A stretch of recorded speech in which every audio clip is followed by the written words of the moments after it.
அரியன் ஷாவார் என்னும் ராகத்தை பாடி ராகநிலையில் ஒப்புவிக்கப்பட்ட தாவீது சொன்னார், என் தேவனே, ஏன் என்னை கைவிட்டீர்? எனக்கு உதவி செய்யாமலும் நான் கதறி சொல்லுகிற வார்த்தைகளை கேளாமலும் ஏன் தூரமாய் இருந்தேன்? என் தேவனை பகலிலே கூப்பிடுகிறேன், உத்தரவு கொண்டேன், இரவிலே கூப்பிடுகிறேன், எனக்கு அமைதல் இல்லை. இஸ்ரவேலின் துதிகளுக்குள் வாசமாய் இருக்கிற தேவனையே பரிசுத்தர். எங்கள் பிதாக்கள் உம்மிடத்து நம்பிக்கை வைத்தார்கள். நம்பின அவர்களை நீர் விடுவித்தீர். உம்மை நோக்கி கூப்பிட்டு தப்பினார்கள். உம்மை நம்பி வெட்கப்பட்டு போகாதிருந்தார்கள். நாமும் ஒரு குழு மனுஷரால் நெத்திக்கப்பட்டோம், ஜனங்களால் அவமதிக்கப்பட்டோம் இருக்கிறேன். என்னை பார்க்கிறவர்கள் எல்லாரும் என்னை பரியாசம் பண்ணி உதட்டை பிடுக்கி தலையை துருக்கி, கர்த்தர் மேல் நம்பிக்கையா இருந்தாலே அவர் இவனை விடுவிக்கட்டும், இவன் மேல் பிரியமாய் இருந்தாலே இவனை மீட்டு விடட்டும் என்று சொல்லுகிறார்கள். நீரே என்னை கர்ப்பத்தில் இருந்து எடுத்தவர், என் தாயின் முனைப்பாலை நான் உம்முடைய பேரில் நம்பிக்கையா இருக்க பண்ணி கர்ப்பத்தில் இருந்து வெளிப்பட்ட போது உம்முடைய சார்பில் விழுந்தேன்.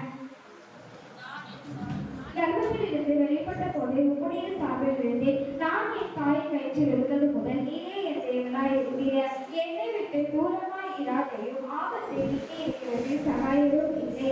அநேக காலைகள் என்னை சூழ்ந்து கொண்டது, காசா தேசத்து பலத்த எதிரிகள் என்னை வளைந்து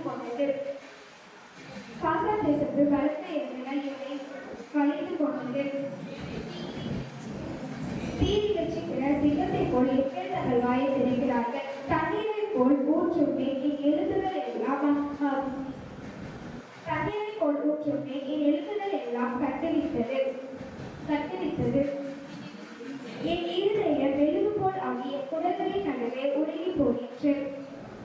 என் எழுத்துகள் எல்லாம் இருதய மெழுகு போல் ஆகி என் குடல்களின் நடுவே உருகி போயிற்று. என் பலன் ஓட்டை போல் காட்டி என் நாவு மேல்வாயோடு ஒட்டி கொண்டது. என்னை மரணக்குழியே போடுகிறேன். நாய்கள் என்னை சூழ்ந்து கொண்டது, பொல்லாதவர்களின் கூட்டம் என்னை வளைந்து கொண்டது. என் கைகளையும் கால்களையும் உருவ குத்தினார்கள். நான் என் எழுத்துக்களை எல்லாம் எண்ணலாம், அவர்கள் என்னை நோக்கி பார்த்து கொண்டிருக்கிறார்கள். நான் என் எழுத்துக்களை எல்லாம் எண்ணலாம், அவர்கள் என்னை நோக்கி பார்த்து கொண்டிருக்கிறார்கள். என் வஸ்திரங்களை தங்களுக்குள்ளே வாங்கிட்டு என் உடையின் பேரில் சீட்டு போடுகிறார்கள்.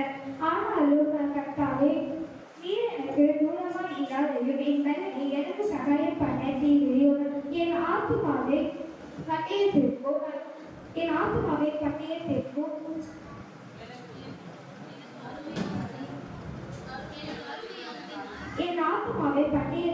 எனக்கு அருமையானதை நாய்களுடைய துஷ்டனத்திற்கும் தங்களுடைய என்னை சிங்கத்தினுடைய வாயிலிருந்து ரட்சியும். நான் காட்டாமிருகத்தின் கொக்குகளில் இருந்தபோது நீர் எனக்கு செவி கொடுத்தருளினீர். உம்முடைய நாமத்தை என் சகோதரருக்கு அறிவிப்பேன். சபையின் நடுவே உம்மை துதிப்பேன். கர்த்தருக்கு பயப்படுகிறவர்களே அவரை துதியுங்கள். யாக்கோபின் சந்ததியாரே, நீங்கள் எல்லாரும் அவரை கணக்காக்குங்கள். இஸ்ரவேலின் வம்சத்தாரே, நீங்கள் எல்லாரும் அவர் பேரில் பயபக்தியாய் இருங்கள். உபத்திரப்படுகிறவர்களுடைய உபத்திரவத்தை அவர் அற்பமாய் எண்ணாமலும் அருவருக்காமலும் தம்முடைய முகத்தை அவர்களுக்கு மறைக்காமலும் தம்மை நோக்கி கூப்பிடுகிறவர்களின் சத்தத்தை கேட்டருளினார்.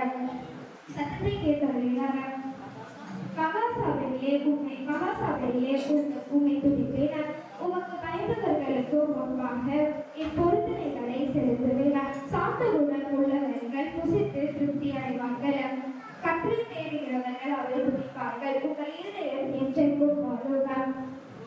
பூமியின் எல்லைகள் எல்லாம் நினைவு கூர்ந்து கர்த்தரிடத்தில் திரும்பும். ஜாதிகளுடைய சந்ததி எல்லாம் அவர் சமூகத்தில் பணிந்து கொள்ளும். ராஜ்யம் கர்த்தருடையது, அவரே ஜாதிகளை ஆளுகிறார். பூமியின் செல்வவான்கள் யாவரும் புசித்து பணிந்து கொள்வார்கள். பொழுதில் இறங்குகிற யாவரும் அவருக்கு முன்பாக வணங்குவார்கள். ஒருவனும் தன் ஆத்மாவை அழியாதபடி அதை காக்கக்கூடாது. ஒரு சந்ததி கர்த்தரை சேவிக்கும், தலைமுறையாக அது ஆண்டவருடைய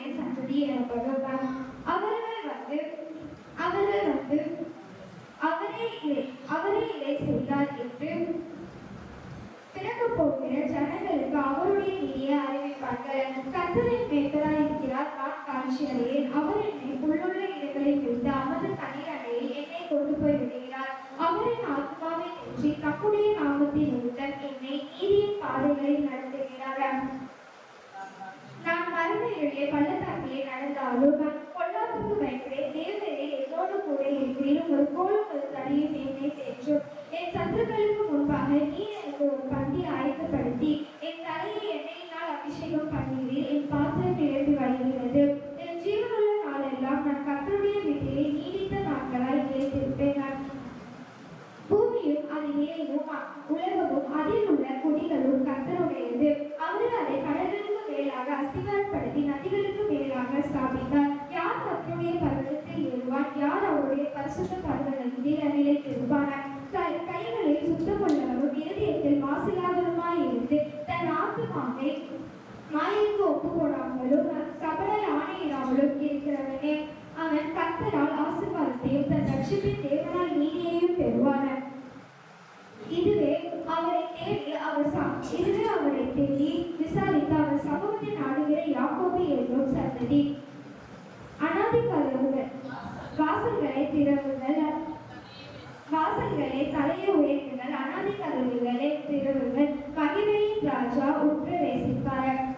யார் இந்த மகிமையின் ராஜா? அவர் வல்லமையும் பராக்கிரமும் உள்ள கர்த்தர். அவர் யுத்தத்தில் பராக்கிரமும் உள்ள கர்த்தர் தாமே. வாசல்களே உங்கள் தலைகளை உயர்த்துங்கள். அநாதி கதவுகளை உயருங்கள். மகிமையின் ராஜா உற்றவேசிப்பார். யார் இந்த மகிமையின் ராஜா? அவர் சேனைகளை கர்த்தர் தாமே. அவரே மகிமையின் ராஜா. ஆமென்.